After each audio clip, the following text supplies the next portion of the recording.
자, 오늘 우리 서론에서 제가 쓰지는 않고 제가 좀 불러드리겠습니다. 7장이 긴데 이걸 어떻게 구분을 하느냐 하는 것을 제가 좀 불러드리겠습니다.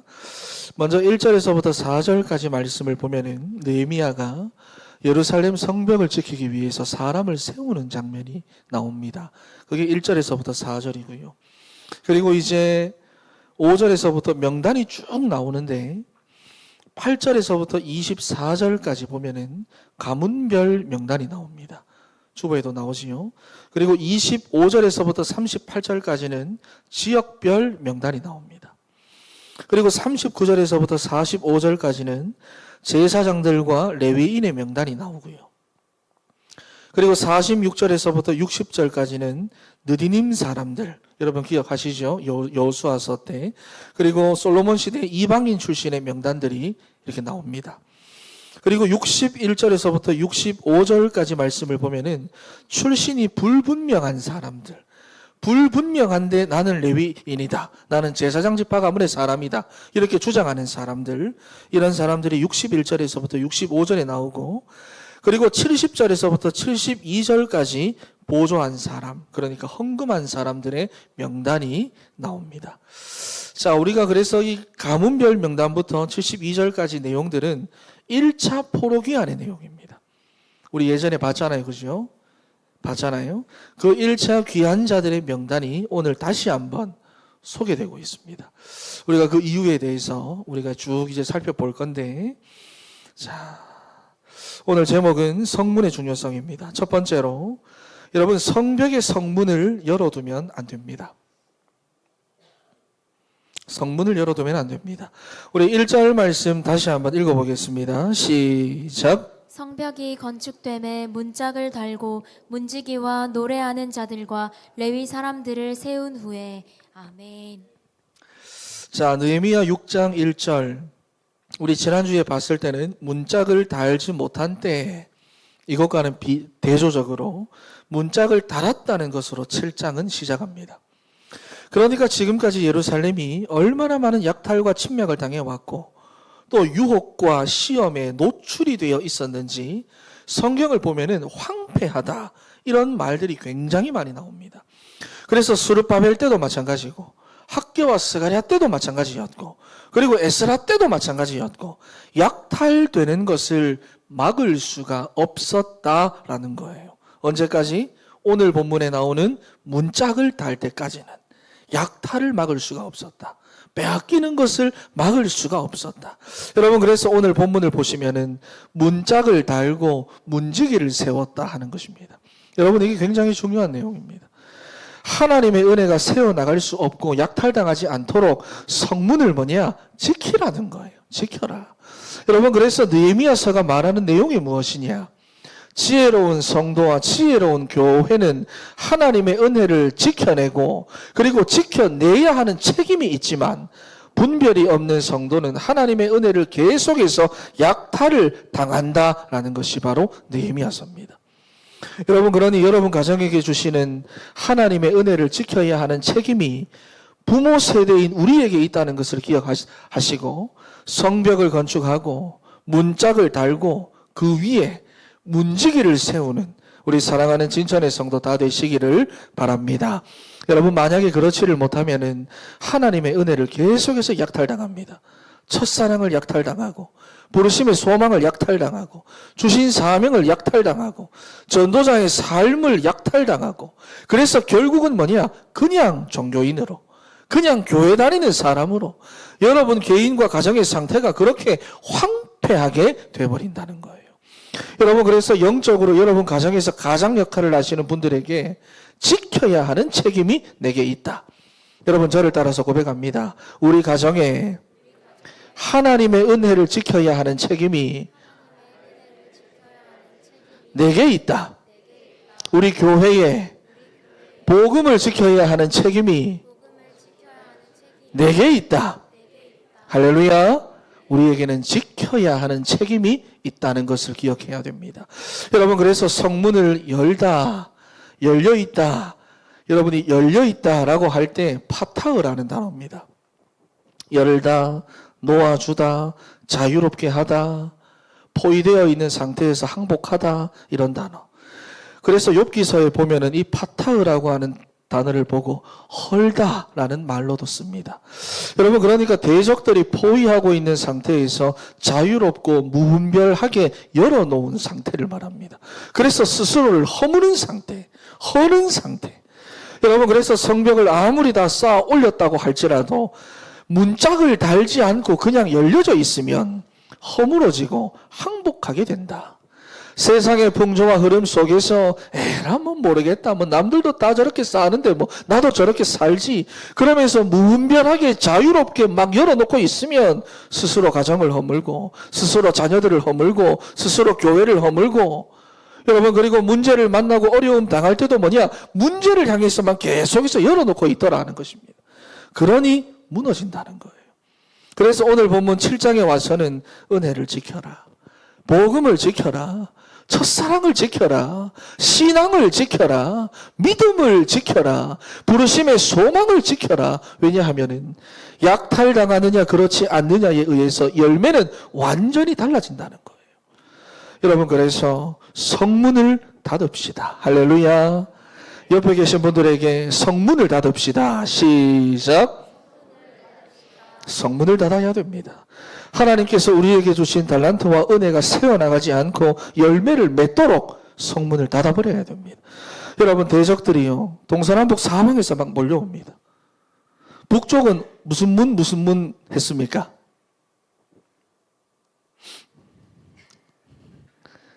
북쪽. 제일 중요하다고 동그라미 치고 별표 치고 양문과 어문입니다. 이건 동물들 문이다 기억하시면 됩니다. 양문과 어문이죠. 여러분, 이게 무슨 말입니까?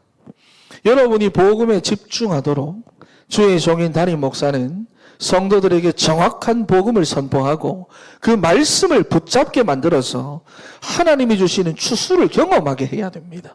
만약에 여러분이 양문과 어문이 열려 있다면, 지키지 않고 있다면, 제가 이 문을 지키지 않고 있고 여러분이 여러분의 가장으로 이 문을 지키지 않고 있다면, 그래서 열려 있다면 어떻게 됩니까? 틀린 복음, 다른 복음, 희미한 복음이 계속 들어와 가지고 복음이 없어지고 하나님이 주시는 추수가 없어진다고 말이에요. 하나님의 역사가 없어진다는 말입니다. 안 되겠지요. 문을 열어놓으면 안 된다는 겁니다. 닫아야 됩니다.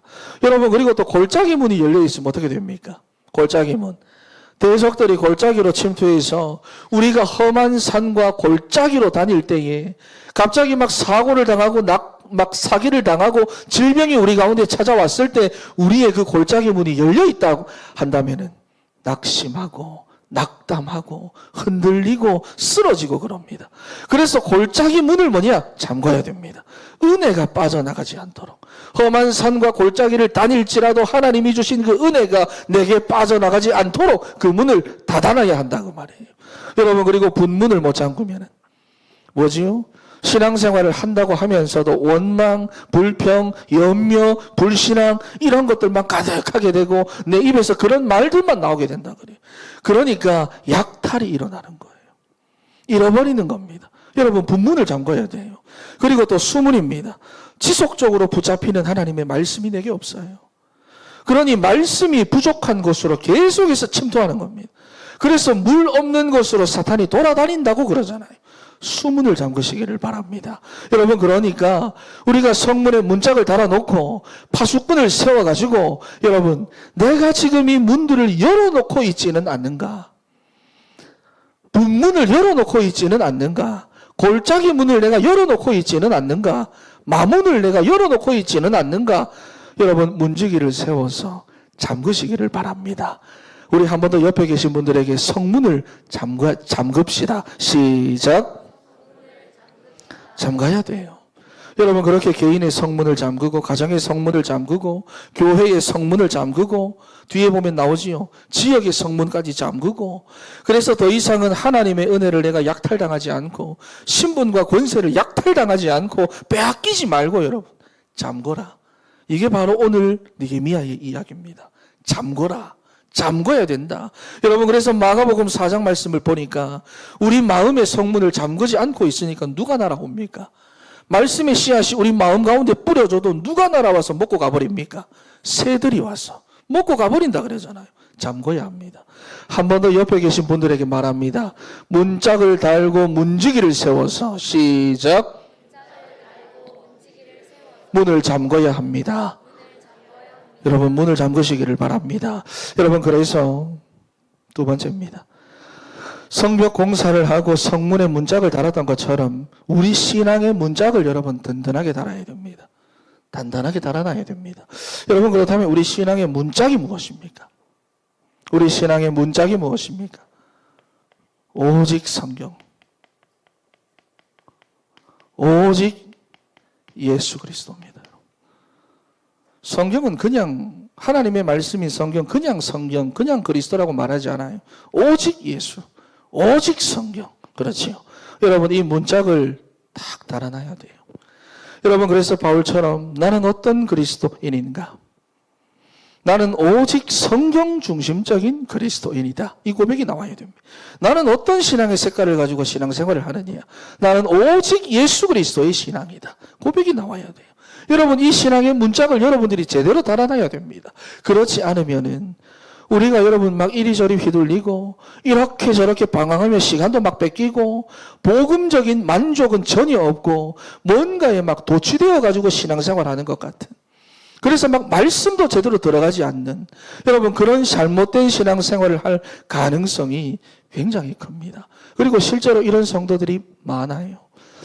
여러분 제가 뭐 맞다 틀렸다 평가하고 판단할 수준의 그런 목사는 안 되지만은 유튜브를 보다가 보면은 막 정말로 막 미친 듯이 찬양을 하며 방언하고 방무하고 방서하고, 뭔지 아시죠? 방언은 말로 하고 방무는 춤을 추는 거고 방서는 글로 하는 거고 막 이런 그런 영상들이 가끔씩 나오는데 과연 저렇게 모인 사람들이 저렇게 해서 만족감을 얻을까? 순간은 얻을 수 있지요. 여러분 사람들이 지금은 막 갈급해가지고 저렇게 뛰면서 찬양하고 방언하고 하고 있지만은 집에 돌아가고 나면 얼마나 또 공허할까? 자기 문제를 또 마주하고 나면 또 얼마나 불안할까? 여러분 정말 우리 성벽의 문짝을 저런 식으로 달아야 될까요? 여러분 우리는 성벽의 문짝을 무엇으로 달아야 합니까? 오직 성경으로, 오직 예수 그리스도로 정말 정확한 내용을 가지고 뭔가 좀 여러분 차분하게 예수를 제대로 믿어가지고 그리스도의 증인이 되고 정확하게 내가 있는 현장에서 임마누엘의 축복을 누리며 살아가고, 그런데 여러분 열광적으로 우리가 무언가를 하지 않으면 뭔가 좀 안 된 것 같고 불안하고 초조한, 여러분 뭔가 성벽의 문짝이 잘못된 듯한 이런 성도들이 오늘날 많이 있다라고 하는 것입니다. 여러분 성경을 한번 보니까 하나님께서 노아에게 방주를 만들어라 그래서 만들었어요. 여러분 그런데 방주가 열려 있으면 아무 소용이 없습니다. 그렇지 않습니까? 열려있는 방주는 아무 소용이 없어요. 창세기 7장 16절 말씀에 하나님께서 방주의 문을 닫으셔야 방주가 구원의 방주가 되는 겁니다. 그렇지 않습니까? 마찬가지로 성벽을 만들어 놨다고 해서 끝난 것이 아니라 성벽의 문짝을 달아서 문을 닫아야 한다는 거예요. 그래야 우리의 성읍을 지킬 수 있고 우리 마음을 지킬 수가 있고 우리의 신앙을 지킬 수 있고 여러분 개인과 가정과 우리 진천교회를, 우리 사랑하는 후대들을 믿음으로 지켜낼 수가 있는 것입니다. 여러분 그래서 틀린 것이나 복음 비슷한 것으로 문짝을 달지 마시고 오직 성경, 오직 예수 그리스도로, 조금 더 구체적으로 말하면 무엇입니까? 사도행전 1장에 나오는 3오직의 언약으로 우리는 문짝을 삼아야 됩니다. 자, 여러분 3오직이 무엇이지요? 예수 그리스도께서 참 선지자, 참 제사장, 참 왕으로 이 땅에 오셔서 십자가를 지시고 부활하심으로 우리 인생의 모든 문제를 끝내셨다는 것입니다. 문제를 끝내셨대요. 요한복음 19장 30절에 다 끝내셨대요. 그래서 우리가 예수 그리스도로, 오직 예수 그리스도로 인생의 결론을 내야 하는데 문제 오면 문제다. 갈등 오면 갈등이다. 어려움 오면 어려움이다. 아니지요. 하나님은 끝내버리셨대요. 그러면 문제가 오고 갈등이 왔을 때 우리는 뭐라고 말해야 합니까? 문제 아니다. 갈등 아니다. 염려 아니다. 뭐라고 말해야 됩니까? 여기에는 하나님이 나를 향한 뜻과 계획이 있다라고 봐야 돼요. 그래서 우리가 하나님의 뜻과 계획을 구해야 되는데 문제 오면 문제로 보고 어려움이 오면 어려움으로 보니까 하나님의 뜻을 찾지를 못합니다. 하나님의 계획을 찾지 못합니다. 문제에만 집착이 돼버립니다. 여러분 선포하시기를 바랍니다. 저를 따라 고백합니다. 그리스도께서 끝내셨다. 한 번 더 고백합니다. 그리스도께서 끝내셨다. 할렐루야. 여러분 그리스도께서 끝내시고 전능하신 하나님이 나와 함께 하십니다. 그리스도께서 끝내시고 내 안에서 지금도 역사하고 계시고 나를 인도하고 계십니다. 그리스도께서 끝내시고 기도에서 응답받을 수 있는 권세를 하나님이 우리에게 주셨습니다. 하나님의 뜻이 무엇인지를 구하고 찾고 분별하여 말씀의 인도를 받는 여러분 되시기를 바랍니다. 그래서 삼오직의 언약 첫 번째가 뭐냐? 사도행전 1장 1절에 오직 그리스도입니다. 여러분. 이걸로 결론 내버려야 돼요. 그리스도가 끝내셨다. 끝나버렸다. 그리고 두 번째가 뭐냐? 사도행전 1장 3절입니다. 날 때부터 사단의 함정에 빠져가지고 창세기 3장, 6장, 11장으로 향해 있던 내 삶의 방향을 어떻게 해요? 사도행전 1장 3절로 바꾸는 겁니다. 뭐냐? 오직 하나님의 나라입니다. 나를 위해서 살던 내 인생, 물질을 쫓아 살아가던 내 인생, 내 성공을 위해서, 우리 가정의 평안을 위해서 살아가던 내 인생을 하나님의 나라로 향하라는 거예요. 그래서 성경이 뭐라고 말합니까? 먼저 그의 나라와 그의 의를 구하는 삶을 살아갈 때 모든 것을 더하여 주시는 하나님의 역사를 체험하게 된다고 말하잖아요. 내 삶이 하나님 나라의 일에 쓰임받는 삶이 되기 때문에 형통하게 하실 것이다라고 말씀하잖아요. 여러분 그러니 우리 삶의 방향이 이렇게 되면 실패의 이유가 사라집니다. 할렐루야. 할렐루야. 성벽의 문짝을 제대로 달아야 됩니다. 그리고 뭐냐? 사도행전 1장 8절 말씀을 보니까 우리가 아무리 연약하고 실수가 많아도 여러분 오직 그리스도로 결론이 나고 오직 하나님의 나라로 방향을 맞추고 세 번째 오직 성령으로 충만함을 받아라. 오직 성령으로 충만함을 받으면 뭐가 된다고 말하지요? 연약한 우리가 그리스도의 증인이 된다라고 말합니다. 현장에 상관이 있습니까? 없습니까? 현장 상관이 없대요. 온 유대와 예루살렘과 사마리아와 땅끝까지 어떤 현장이라도 상관없대요. 어떤 나라라도 상관없대요. 누구를 만나도 상관이 없대요. 내보다 잘난 사람을 만나고 내보다 더 똑똑한 사람을 만나도 상관없이 우리의 삶이 삼오직으로 결론이 나고 이 문짝에 달려 있으면 누구를 만나도 우리는 그리스도의 증인으로 세워지게 될 것이다 라고 말씀을 하고 있습니다. 여러분 이것으로 문짝을 달아놓고 시작했던 사람들이 누굽니까? 사도행전에 나오는 사람들입니다. 그리고 이걸로 문짝을 달았을 때의 역사가 무엇입니까? 그게 사도행전의 역사입니다. 여러분 그래서 우리는 오직 성경, 오직 예수 그리스도로 문짝을 달아야 되는데 그 구체적인 언약이 무엇이냐? 오직 그리스도, 오직 하나님의 나라, 오직 성령이다. 저를 따라 고백합니다. 오직 그리스도, 오직 하나님의 나라, 오직 성령. 여러분 이걸 한마디로 말하면 무엇입니까? 한마디로 말하면 오직입니다. 여러분 오직. 오직입니다. 그냥 하는 게 아니라 적당하게 하는 게 아니라 흉내만 내는 게 아니라 오직으로 여러분 성전에 문짝을 삼으시기 바랍니다. 다른 거 없다. 오직이다. 옆에 계신 분들에게 한 번 더 고백합니다. 오직으로 문짝을 답시다. 시작. 할렐루야. 여러분 그리고 두 번째로 이렇게 우리가 성벽에 문짝을 달았으면은 지켜야 됩니다. 2절 말씀, 본문 2절 말씀 한번 읽어보겠습니다. 시작. 내 아우 하나니와 영문의 관원 하나냐가 함께 예루살렘을 다스리게 하였는데 하나냐는 충성스러운 사람이요 하나님을 경외함이 무리 중에서 뛰어난 자라. 아멘. 여러분 느헤미야가 성문 문짝을 달고 그냥 가만히 둔 게 아닙니다. 성문을 파수해라. 그거 잘 지켜라 그랬어요. 여러분 우리가 말로만 오직 성경 오직 예수 외친다고 해가지고 우리의 신앙이 오직 성경, 오직 예수가 되는 것이 아닙니다. 그렇지요?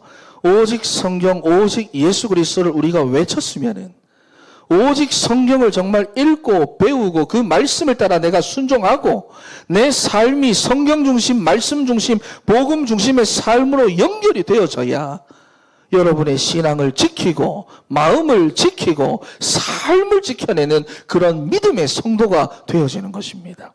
여러분, 하나님의 은혜로 성경 문자까지 달아놨는데 내가 이걸 못 지켜내면 소용이 없잖아요. 오직 성경, 오직 예수라고 했으면 오직 성경, 오직 예수의 구체적인 지킴과 실천 사항이 우리에게 있어야 우리의 신앙을, 또 우리의 성읍을, 또 마음의 성벽을 파수할 수 있다고 말입니다.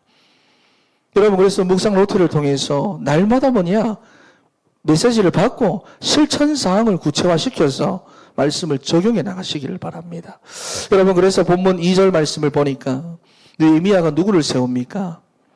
여기 나오지요. 느헤미야가 누구를 세우느냐? 하나니와 하나냐를 세워 예루살렘을 다스리며 파수하게 하는데, 하나니는 여러분 이름이 기억납니까? 처음에 나왔던 사람이죠. 느헤미야의 동생입니다. 참담하고 황폐한 그 예루살렘의 상황을 목격하고는 2300km를 달려와 가지고 느헤미야에게 알렸던, 그러니까 하나님의 나라와 하나님의 언약에 대한 열심을 가지고 있던 사람입니다. 그리고 하나냐, 여러분 영문의 관원이라고 했는데 북쪽 망대의 책임자였던 사람입니다. 그런데 이 사람에 대한 평가가 성경에 보면 뭐라고 나오지요? 충성스러운 사람이요, 하나님을 경외하는 자 중에서도 뛰어난 자다. 여러분, 여기서 나오는 충성스러운이라는 단어가 에메트라는 말입니다. 진리에 대하여 신실한 사람, 하나님의 진리에 대하여 아멘하는 사람, 이런 말이에요. 그리고 경외함이라는 말은 야레라는 말입니다. 두려워하다, 존경하다, 경배하다. 그래서 나를 하나님께 맞춰드리는 사람이, 하나님을 내게 맞추려고 하는 것이 아니라 내가 나를 하나님께 맞춰드리는 사람. 여러분, 이게 바로 경외입니다. 여러분, 그런데 잠언서 말씀을 보니까 뭐라고 말하지요? 모든 지혜와 지식의 근본이 여호와를 경외하는 것에서 나타난다 그러잖아요. 여러분, 그러니 우리가 세워놓은 그 여러 가지 계획들, 지금까지 내가 살아왔던 그 노하우, 그 경험, 이런 것들 위에다가 여러분 여호와를 경외하는 것을 두시는 여러분이 되시기를 바랍니다. 여러분, 그래서 정말로 진리에 신실하고 하나님의 말씀에 아멘하여 여러분의 성읍과 여러분의 가정과 여러분의 마음을 지켜내고 파수하는 우리 사랑하는 성도 여러분 다 되시기를 바랍니다. 여러분, 그런데 실제로 얼마나 많은 성도들이 성문의 문짝을 잘못 달거나 달지 않아가지고 약탈을 당하고 있는지 몰라요. 그래서 그만 흔들리고 싶은데, 나는 그만 갈등하고 싶은데, 문제만 오면 문제 가운데 빠져가지고 그만 집착하고 싶은데 안 되는 겁니다. 왜 그렇습니까? 문짝을 달지 않았거나 달아놓고도 파수하지 않았으니까. 여러분의 가정가문 누가 지켜야 합니까? 누가 지켜야 합니까? 에? 여러분의 저 자녀들 누가 지켜야 합니까? 물론 하나님께서 지켜주셔야 하지만 성문을 열어놓고 있거나 다른 문짝을 달아놓거나 달아놓고도 내가 파수하지 않으면 안 된다는 거예요. 안 된다는 겁니다. 그래서 오늘 본문에 보니까 하나니와 하나냐를 세웠다 하는 거예요. 여러분, 여기서 주는 메시지가 무엇입니까? 메시지가 무엇입니까? 내가 우리의 가정을, 성읍을 지키고 내 마음의 성문을 지키고 싶어도 아무나 파수꾼이 되어 지킬 수 있는 게 아니라는 말입니다. 누가 지킬 수 있습니까? 하나니와 하나냐 같은 사람이 지킬 수 있다. 무슨 말이지요? 바벨론 포로에서 70년 만에 회복하겠다. 그래서 성전을 짓고 부흥이 일어날 줄 알았는데 해보는 아무 일도 일어나지 않았습니다. 오히려 현실은 대적들이 일어나가지고 방해한다고 더 고생하고 힘들어졌어요. 그런데도 끝까지 예레미야를 통해서 주신 그 하나님의 말씀에 신실하고 아멘하는 사람들이었다 그 말입니다. 여러분, 그러니 상황이 좋지 않다고 다른 진리를 찾거나 조건이 안 좋다고 다른 복음을 찾거나 하지 않고 말씀에 대하여 신실하고 아멘하는 사람, 내가 하고 싶은 것에 하나님을 끌어당기는 것이 아니라 하나님 나 이거 하고 싶으니까 하나님 여기 응답해 주세요. 내가 하고 싶은 것에 하나님을 끌어당기는 것이 아니라 하나님이 원하시는 것에 나를 기꺼이 헌신하고자 하는 사람. 여러분 이런 사람이 지켜낼 수가 있다는 거예요. 여러분 우리 진천의 성도들이 다 이런 사람으로 세워지게 되기를 바랍니다. 할렐루야. 진리의 사람, 진리의 아멘하는 사람, 하나님이 원하시는 것에 나를 기꺼이 헌신할 수 있는 사람. 여러분 그래서 여러분 인생의 성벽을 파수하고 가정의 성읍을 지켜내서 여러분 개인과 가정으로 영적 부흥이 일어나는 여러분의 삶이 다 되시기를 바랍니다. 두 번째, 여러분 그런데 중요한 것은 우리가 어디에 거주하고 있냐 하는 것입니다. 여러분 하나님께서 2024년도 1년 내도록 이 말씀을 주고 있다는 거 아십니까? 여러분 어디에 머물고 계십니까? 세겜입니까? 베델입니까? 기억나지요? 하란입니까? 가나안입니까? 좀 더 구체적으로 그리스도 바깥입니까? 그리스도 안입니까? 이 말이에요. 여러분 4절 말씀 한번 읽어보겠습니다. 본문 4절 시작. 그 성읍은 광대하고 그 주민은 적으며 가옥은 미처 건축하지 못하였음이니라. 아멘. 아멘. 여러분 이게 무슨 말이냐 하니까 주전 538년도에 스룹바벨이 1차 귀환을 했고 느헤미야가 444년에 왔으니까 약 94년이 흘렀습니다. 94년 동안 예루살렘 성벽에 살았던 사람들이 거의 없었다는 거예요. 이해가 됩니까? 94년 동안 예루살렘에 거주하던 사람이 없더라. 자, 여러분 1차로 42,360명이 돌아와가지고는 성전의 주춧돌만 두고는 대적의 여러 가지 방해 동안 16년 동안 아무것도 하지 않고 자기의 성읍으로 돌아가가지고는 자기들의 집만 판벽하게 짓고 살더라 그랬어요. 그런데 성전을 지어 두고도 어떻게 했느냐? 이스라엘 사람들이 자기의 성읍으로 돌아가서 살았더라. 성전을 지어 놓고도. 그리고 드디어 이번에 성벽 공사를 완공했는데도 또다시 이스라엘 자손들이 자기들의 성읍에 거주하였느니라. 이게 73절에 나오는 말입니다. 73절에. 그리고 느헤미야 8장 1절에 한번 볼까요? 느헤미야 8장 1절에. 8장 1절에도 똑같은 말이 나옵니다. 이스라엘 자손이 자기들의 성읍에 거주하였다. 여러분 그러니까 백성들 중에는 하나님의 성전이 있고 하나님의 임재가 있는 곳을 지키는 자가 없었다 하는 말이에요. 하나님의 임재가 있고 하나님의 응답이 있고 하나님의 축복이 있는 그 자리를 지키는 사람들이 없더라. 여러분 느헤미야가 성벽을 만들고 성문에 문짝을 달아 놓았는데 보니까 예루살렘에 사람이 없는 거예요. 느헤미야가 이것을 본 겁니다. 물론 70년 만에 돌아왔지만 자기들의 성전이, 자기들이 거주할 성읍이 있다는 것은 하나님의 은혜고 축복인데요. 하나님이 은혜로 주신 축복을 예루살렘 사람들은, 이스라엘의 사람들은 축복되게 사용하지 않았습니다.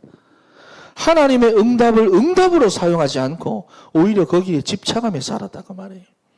여러분, 하나님께서 우리에게 각자의 성읍들을 다 주셨습니다. 여러분들에게도 각자의 성읍들을 다 주셨습니다. 주셨지만 그 성읍이 복된 성읍이 되게 하려면 하나님의 성전이 있고 하나님의 임재가 있고 하나님의 응답이 있는 곳에 지키는 자를 항상 세워두셔야 합니다. 할렐루야. 이해가 됩니까? 누가 세워야 합니까? 애들 보고 너가 가라고 할래요. 누가 되어야 합니까? 지켜야 하는 책임이 우리에게 있다라는 거예요. 책임이. 여러분 우리나라에 복음이 들어오고 신앙의 1세대, 2세대들의 이야기들을 들어보면은 성전을 지키고 교회를 지키고 주의 종들을 지키며 신앙의 자리, 믿음의 자리, 기도의 자리를 지켜온 그 믿음의 선조들에 대한 간증들이 얼마나 많습니까? 그렇지요. 하나님께서 그런 분들에게 어떠한 응답을 주셨고 또 어떻게 그 자손들을 축복하셨는지 하나님의 임재가 있는 여러분 우리 진천교회를 지키는 우리 사랑하는 성도 여러분 다 되시기를 바랍니다. 여러분 그래서 예배 자리를 떠나지 마세요. 기도의 자리를 떠나지 마세요. 전도자의 삶을 지속하세요. 봉사와 헌신의 자리를 자기의 자리로 삼으세요. 그래서 하나님께서 여러분 각자에게 주신 그 성읍을 하나님으로 하여금 지키시도록 하시기를 바랍니다. 할렐루야. 여러분 사무엘상 3장 2절 4절 말씀을 보시면은 하나님의 등불은 아직 꺼지지 않았습니다. 하나님의 등불은 꺼진 적이 없습니다. 꺼지지 않았는데도 엘리의 눈은 점점 어두워가서 잘 보지 못하는 그때에 영적 눈을 말합니다. 엘리 제사장은 자기 처소에 가서 누웠고 어린 사무엘은 하나님의 궤가 있는 여호와의 전 안에 누웠다 그랬어요. 여러분 그랬더니 하나님은 누구를 부르십니까? 엘리가 아닌 어린 사무엘을 부르셨던 거예요. 여러분 하나님의 등불은 지금도 꺼지지 않았습니다. 여러분 우리의 삶이 아무리 어렵고 힘들고 문제가 있다고 해도 하나님의 등불은 꺼지지 않습니다. 지금도 말씀하고 계시고 말씀하신 대로 성취하고 계십니다. 그래서 욥기서 21장 13절 말씀에 그는 뜻이 일정하시니 누가 능히 돌이키랴. 그 마음에 하고자 하시는 것이면 그것을 행하신다라고 말씀합니다. 하나님은 일정하십니다, 여러분. 하나님은 지금도 지속하고 계십니다. 그런데 우리가 현실에 잡히고 형편에 잡히고 조건에 잡히고 문제에 마음 뺏겨가지고 눈이 점점 어두워져 가면 하나님이 임재해 계시는 곳이 아니라 엘리 제사장처럼 자기의 처소에 가서 자리를 잡고 살아가게 되는 거예요. 여러분 거기서 못 벗어나는 겁니다. 하나님의 뜻은 일정하게 지속하시는데 내가 지속을 못하는 거예요. 여러분 그러면 하나님의 성전에 있는 예루살렘을 파수할 수 없습니다. 하나님의 은혜를 지켜낼 수가 없습니다. 여러분 그래서 오늘 이스라엘 백성들을 한번 봐보세요.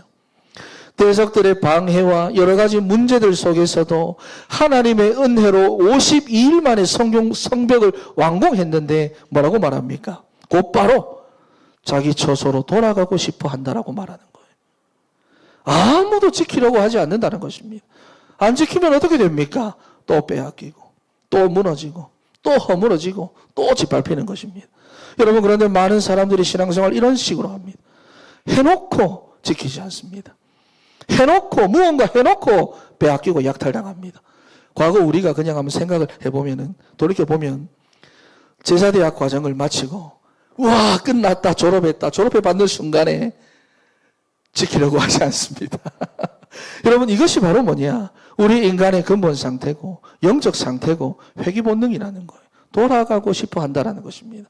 여러분 그래서 기도하는 중에 느헤미야가 기도하는 중에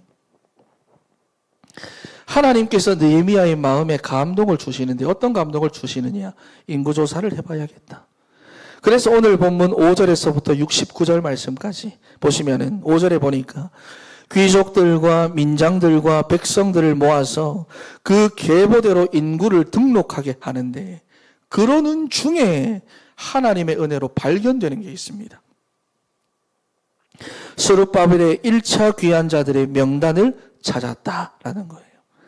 여러분 당시에 2차, 3차 귀환자들은 숫자도 작기도 했고 거의 다 그 사람들이 예루살렘이나 근교에 살았는데 1차 귀환자들은 다 흩어져 가지고 자기들의 성읍에서 자기들의 집만 판벽하게 다 살아가고 있었다라는 거예요.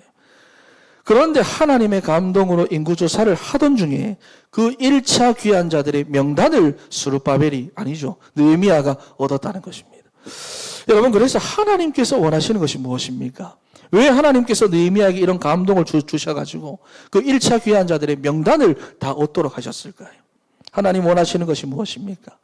하나님 여러분들에게 원하시는 것이 뭡니까? 하나님 내게 원하시는 것이 뭘까요? 우리 각자의 성읍에 머물러 있지 말고 하나님의 임재가 있는 곳을 지키는 것이 우리의 사명이고 그리고 또 지켜야 약탈당하지 않고 빼앗기지 않고 잃어버리지 않는다는 것입니다. 여러분 그러니 우리 부모 세대로부터 해가지고 성문에 문짝을 달고 그 성문을 지키는 자가 되어야 할 줄로 믿습니다. 우리 옆에 계신 분들에게 지키는 책임이 우리에게 있습니다. 한 번 더 고백합니다. 시작.